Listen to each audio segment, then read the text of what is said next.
Many locations throughout human history have stood out as bottlenecks for turmoil and suffering.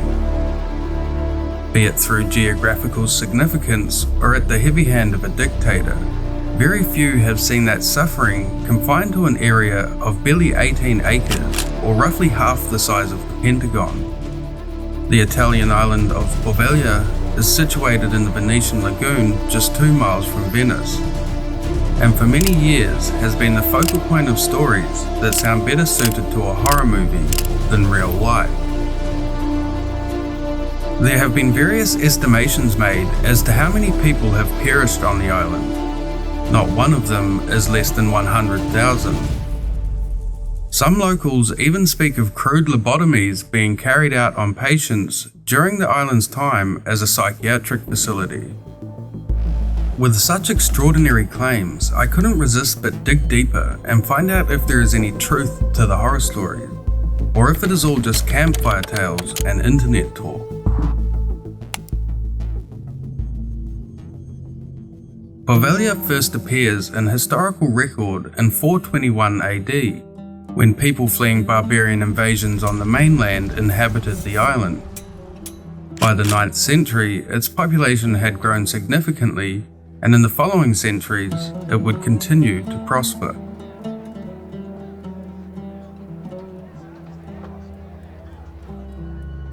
In 1348, Venice would record its first plague outbreak. The Black Death devastated the city, and little did the Venetians know, this would only be the first of dozens of outbreaks over the following centuries.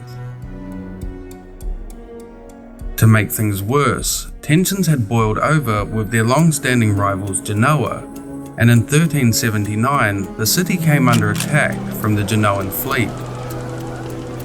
This would become a turning point in the story of Poveglia, when its citizens would be evacuated to nearby Giudecca, nearly 1,000 years after first inhabiting the island. By the early 16th century, Venice had endured 22 outbreaks. The plague of 1576 killed 50,000 citizens alone. The Venetians began to look for ways to control the spread of the disease. Plague doctors had very little understanding of hygiene and would often wear a beak-like mask stuffed with pleasant-smelling herbs like lavender and peppermint, as they believed the plague spread through the stench of the dead and diseased. By this time, they had, however, realized that quarantine was an effective way of stopping the spread of the plague, and they made use of the many surrounding islands. Over time, Poveglia became the main checkpoint for goods and people entering or exiting Venice, and a dumping ground for the dead and dying. And as paranoia set in, people showing any signs of illness were sent to the island. This was almost certainly a death sentence. The dead and those too sick to protest were cremated in the thousands and thrown into plague pits. And although Poveglia's pits have never been uncovered, earthworks on neighbouring islands have revealed a layer of skeletal remains barely beneath the surface that is meters deep. Now that I knew the shocking claims of over 100,000 people being sent to Poveglia and ultimately being buried there were not only possible but probable, I began to wonder about the notorious doctor.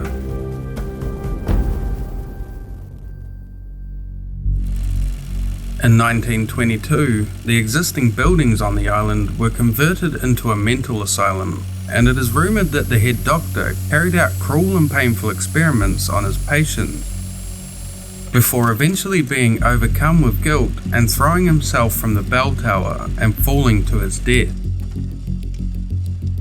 Some local tourism magazines have argued that Poveglia was never used to house the mentally ill, and was merely a retirement village.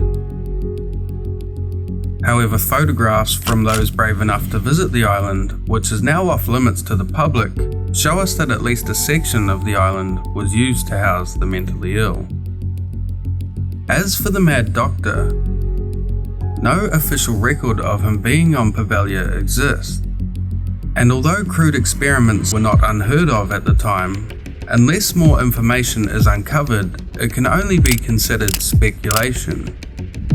The medical facility was closed in 1968, and Poveglia has once again sat uninhabited for decades.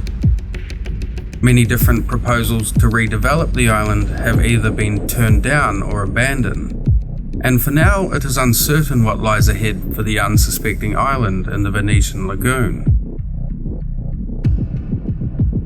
It is safe to say that even once you strip away the horror stories that surround this tiny island, its history is still both sad and astonishing. And strangely enough, given the events of recent years, we can all relate just that little bit more to Poveglia's dark past.